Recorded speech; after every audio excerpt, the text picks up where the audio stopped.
नमस्ते बच्चों। आज हम कक्षा 7 की पुस्तक बसंत भाग 2 का दूसरा अध्याय पढ़ेंगे, जिसका नाम है दादी माँ, और जिसे लेखक शिव प्रसाद सिंह ने लिखा है। इन्हें अपने उपन्यास के लिए साहित्य अकादमी पुरस्कार भी मिला है। लेखक अब बड़े हो चुके हैं और कमजोरी ही है अपनी, पर सच तो यह है कि जरा सी कठिनाई पड़ते ही बीसों गर्मी, बरसात और बसंत देखने के बाद भी मेरा मन सदा नहीं तो प्रायः अनमना सा हो जाता है। मेरे शुभचिंतक मित्र मुंह पर मुझे प्रसन्न करने के लिए आने वाली छुट्टियों की सूचना देते हैं और पीठ पीछे मुझे कमजोर और जरा सी प्रतिकूलता से घबराने वाला कहकर मेरा मजाक उड़ाते हैं। मैं सोचता हूँ, अच्छा, अब जब भी उन बातों को नहीं सोचूंगा। ठीक है, जाने दो, सोचने से होता ही क्या है। पर बरबस मेरी आंखों के सामने शरद की किरणों के समान स्वच्छ शीतल किसी की धुंधली छाया नाच उठती है। ये धुंधली छाया किसकी छाया है? ये छाया है लेखक की दादी की। उसे अपनी दादी की याद आने लगती है। मुझे लगता है जैसे क्वार के दिन आ गए। क्वार यानी बरसात के बाद के दिन, जो आश्विन के समय में आते हैं। मुझे लगता है क्वार के दिन आ गए। मेरे गांव के चारों ओर पानी ही पानी हिलोरे ले रहा है। दूर के सिवान से बहकर आए हुए मोथा और साई की अधगली घासें, घेऊर और बनप्याज की जड़ें तथा नाना प्रकार की बरसाती घासों के बीच सूरज की गर्मी में खोलते हुए पानी में सड़कर एक विचित्र गंध छोड़ रहे हैं। जब कीचड़ में पौधे सड़ने लगते हैं तो एक विचित्र गंध आने लगती है।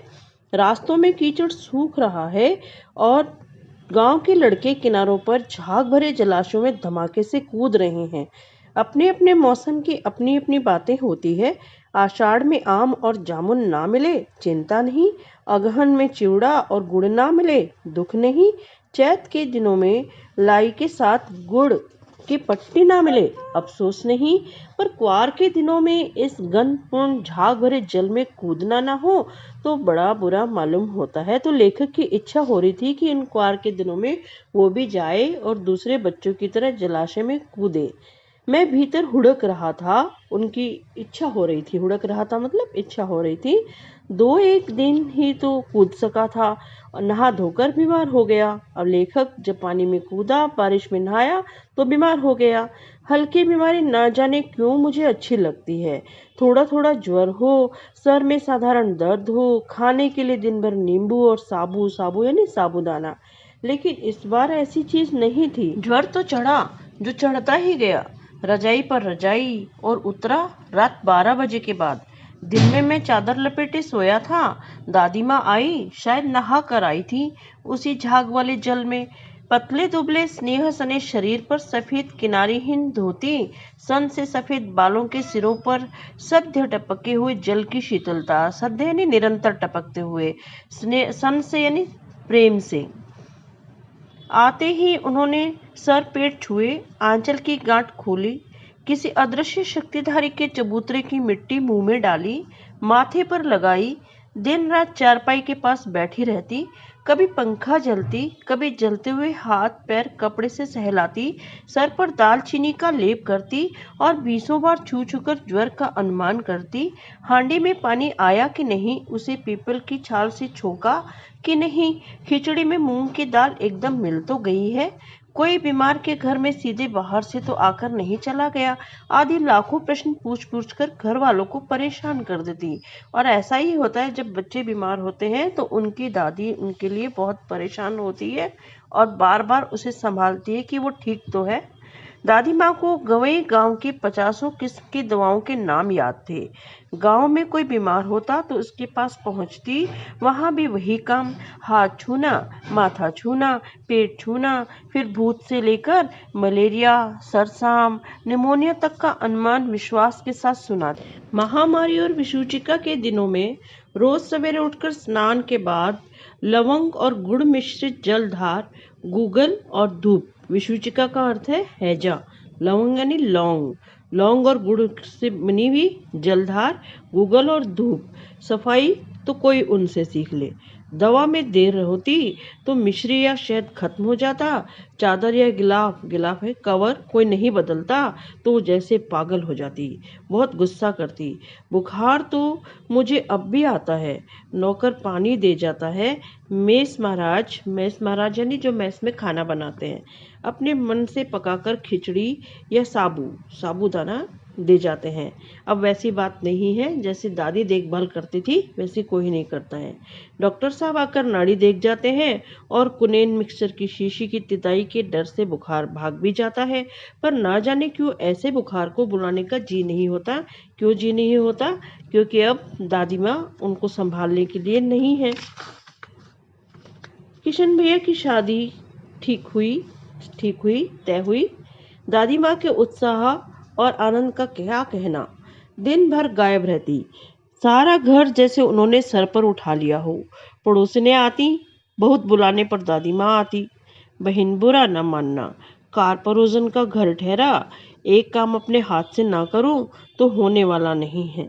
जानने को क्यों, सभी जानते थे कि दादी माँ कुछ करती धरती तो है नहीं, पर किसी काम में उनकी अनुपस्थिति वस्तुतः विलंब का कारण बन जाती। उनकी उम्र ज़्यादा थी तो उनसे सब काम तो होता नहीं था। उन दिनों की बात है कि एक दिन दोपहर में मैं घर लौटा।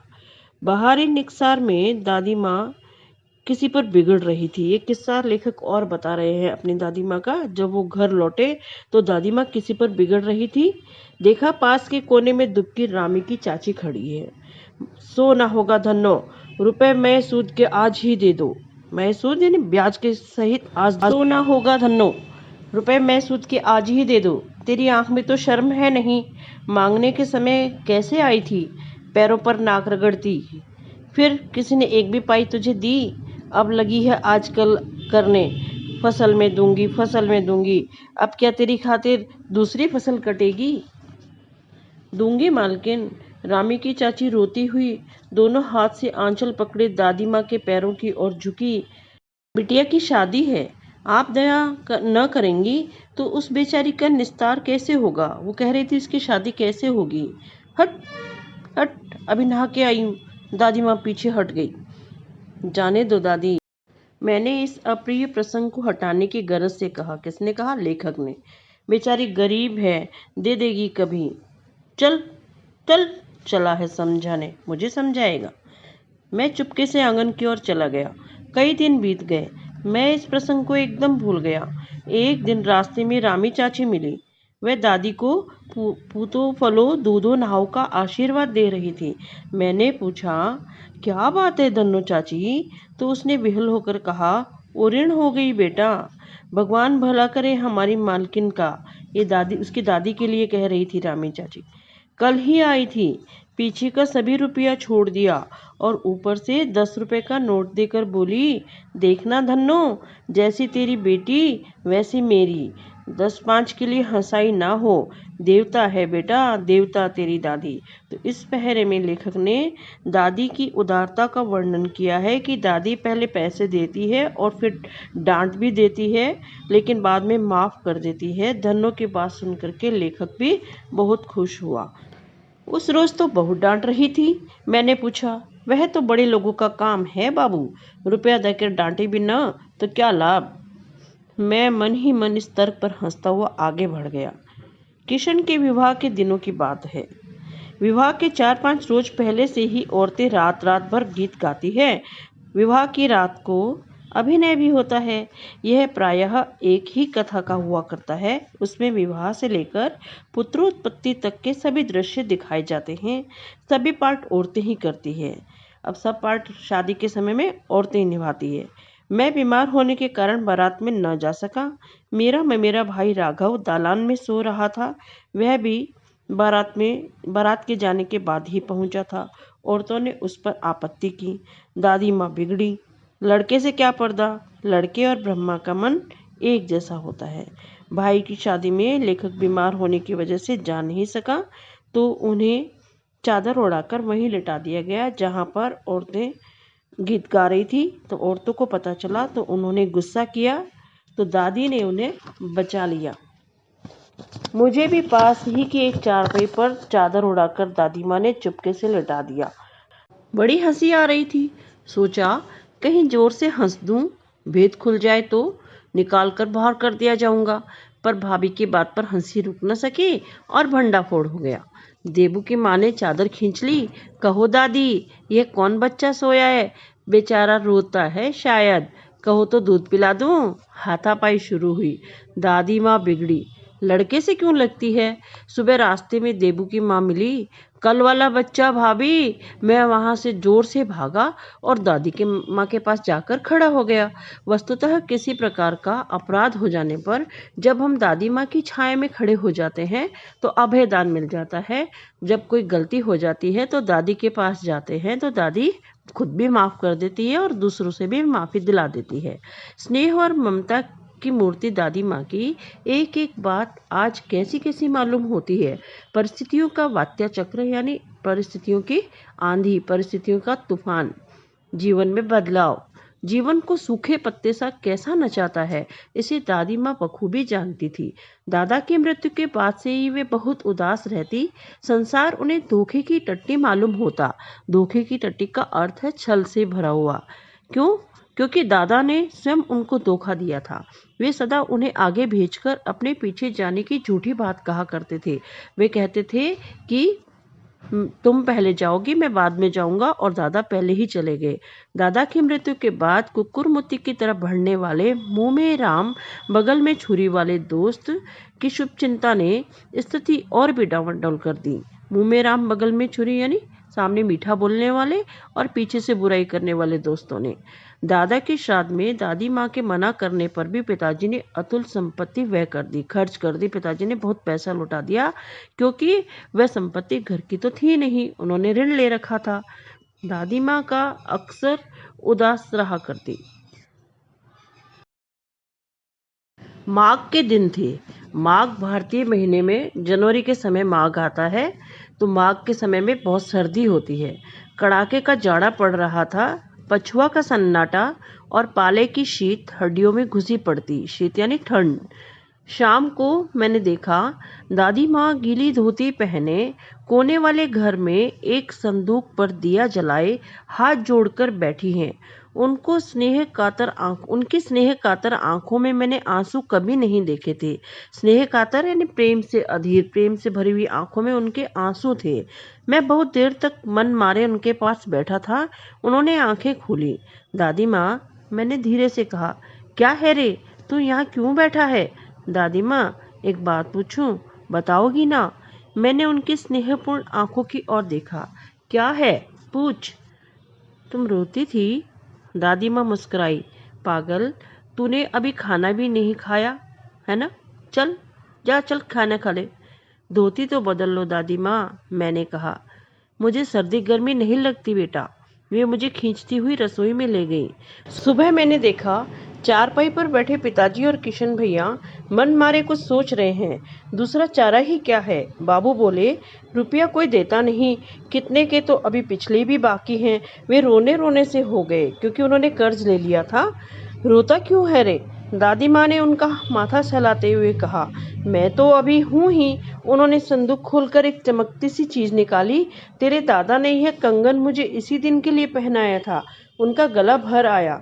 मैंने उसे पहना नहीं, इसे सहेज कर रखती आई हूँ। यह उनके वंश की निशानी है। उन्होंने आंसू पोंछकर कहा। पुराने लोग अपना आगा पीछा सब सोच लेते थे बेटा। पहले लोग सब व्यवस्था आगे की सोच करके रखा करते थे। सचमुच मुझे दादी माँ शाप प्रस्त जैसी देवी लगी। धुंधली छाया विलीन हो गई। मैंने देखा दिन काफी चढ़ आया है।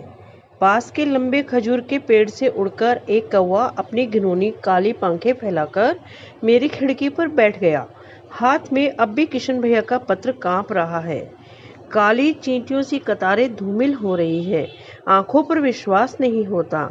मन बार बार अपने से ही पूछ बैठता है, क्या सचमुच दादी माँ नहीं रही? तो बच्चों, पहले पैरे से हम इसे मिलाकर पढ़ेंगे। दादी के बारे में सोचते हुए लेखक ने हमें अपनी दादी के बारे में बताया।